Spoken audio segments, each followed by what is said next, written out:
This ascension, you can take your smithing skills to new heights by embracing power from the insatiable one himself, Kitava. Welcome back, you filthy exiles. So obviously with the PoE 2, well, let's call it patch, I was going to say expansion, we've now got the Smith of Kitava. Now, one of the biggest gripes I've had with warriors is the lack of defensive capabilities, and they are tanky if you build them in the right way.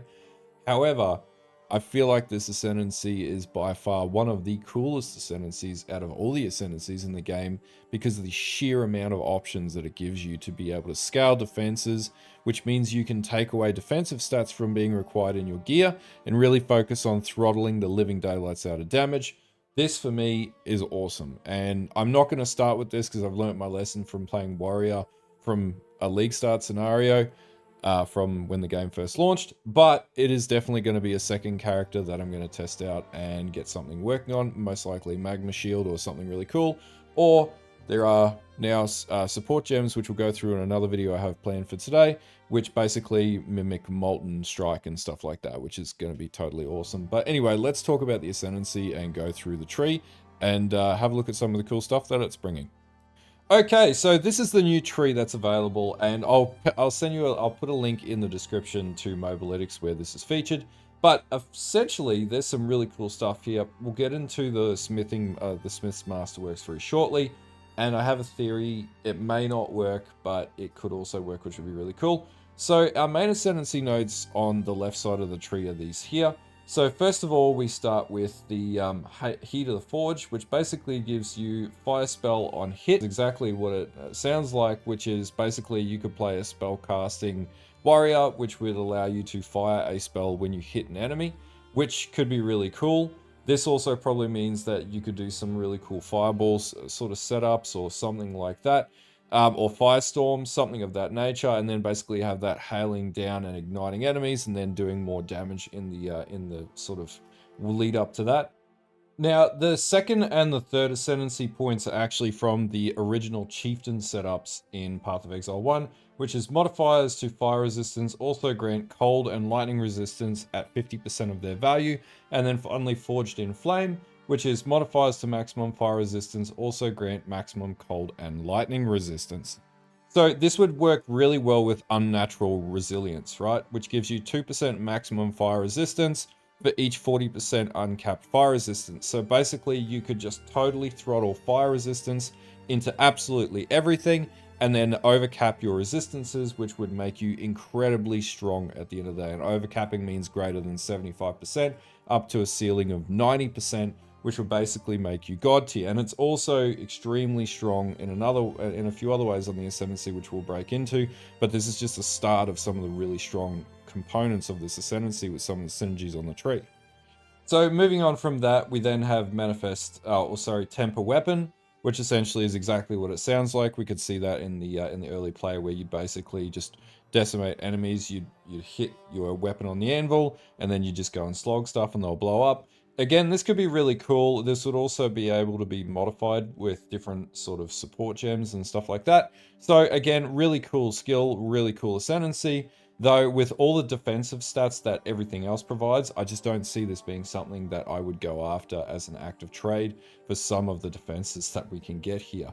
Now, additional to that, Manifest Weapon as well. It'll be interesting to see if you can manifest multiple weapons, because this is essentially animate weapon. So, and it'll also be very interesting to see if you can animate, well, you can animate the weapon that you're using. So where could this be abused? This will be a question that we have. And how also will this work with essentially like how much life will the base weapon have?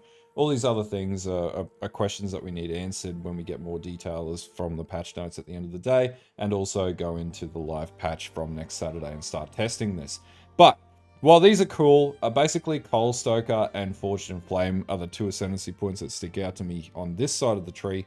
However, Smith's Masterwork is maybe the greatest ascendancy I think I've ever seen GGG put into Path of Exile to date.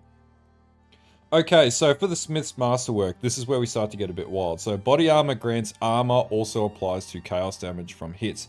This is actually an original node from Path of Exile 1 for the Juggernaut, and is essentially a built-in 4th Vow setup in Path of Exile 2. Now, 4th Vow gets added into the game, that'd be really cool. This is really strong, in particular on the basis of Chaos Blooms tend to kill you quite often. This would essentially cut this out of the game and make armor worth being used in that relation, as long as you've got something like block backing it up or something of that nature. Now, body armor grants 100% increased stun threshold. This is also really useful as well. Stun is quite devastating, so this is really cool. Body armor grants unaffected by ignite. So what this indicates to me is you could play a self-ignite build, which you could throttle your damage up through igniting yourself if there's uniques that allow for self-ignite, and this could actually be quite strong for that. Now, obviously, 75% to cold res and fire res, super powerful. Also, body armor grants 15% increased max life. Again, super powerful. The big one here is support straps. Body armor grants 20% increase to strength, which would make things like running Giant's Blood much, much easier to achieve.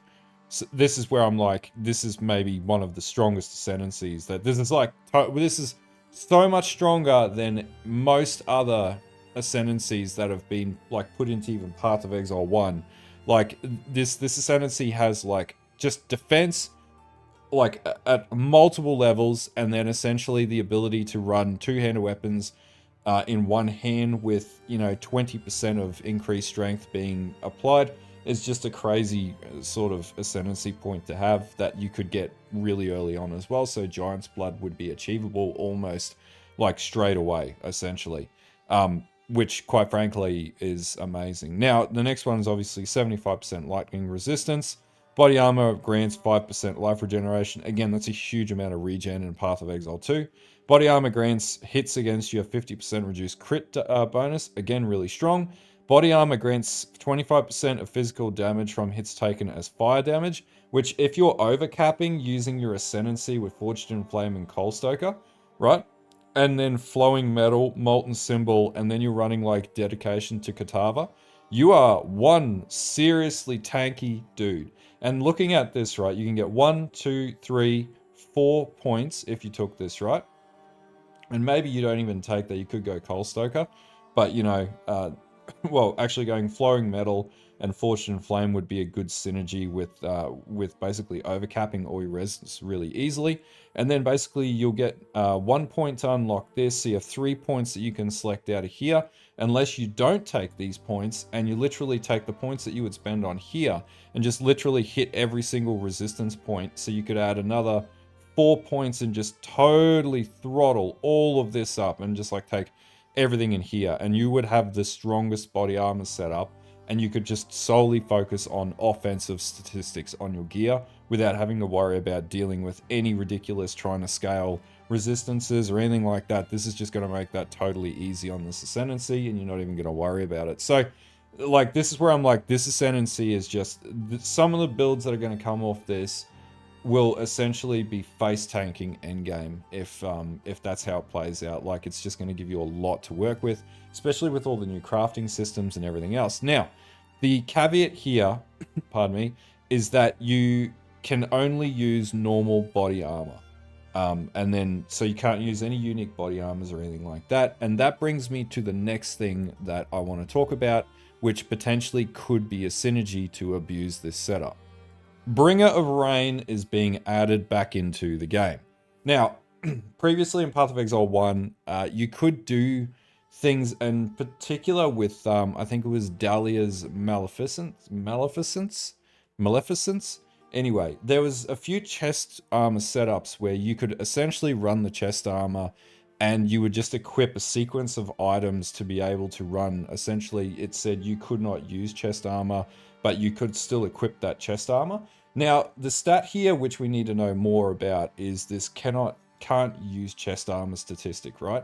And maybe this is by deliberate design, but what Bringer of Rain does in Path of Exile 2 is you can wield two-handed axes, maces, and swords in one hand. So it gives you Giant's Blood with only the downside that you can't use your chest armor. Now, the biggest issue with this ascendancy is it has, can you only use a normal body armor?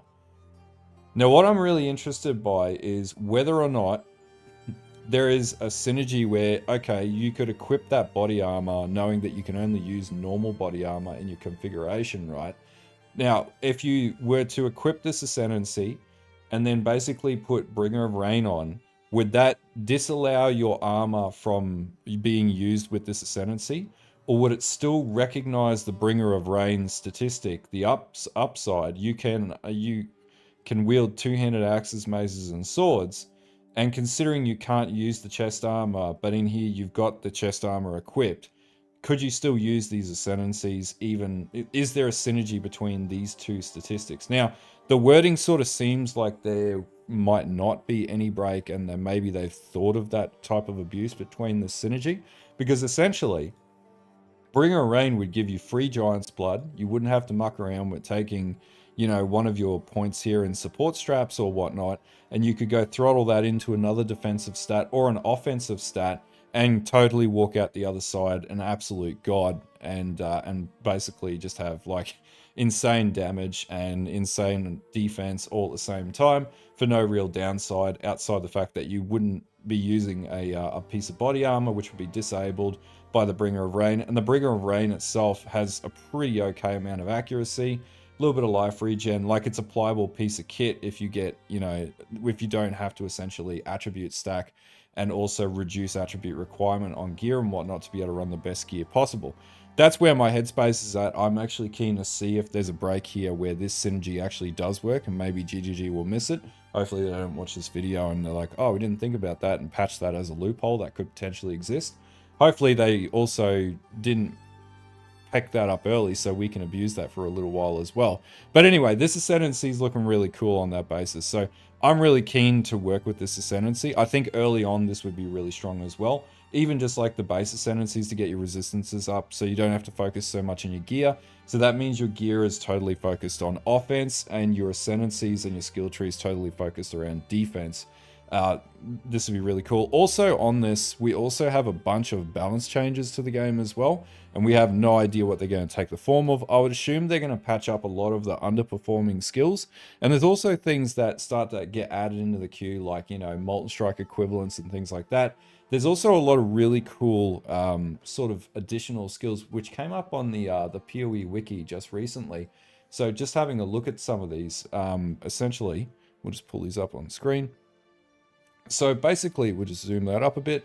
So basically, we've got some really cool ascendancy, or not ascendancy, support skills here. So Battle Shout, so we essentially use Armor Break to then blow enemies up. That's quite cool.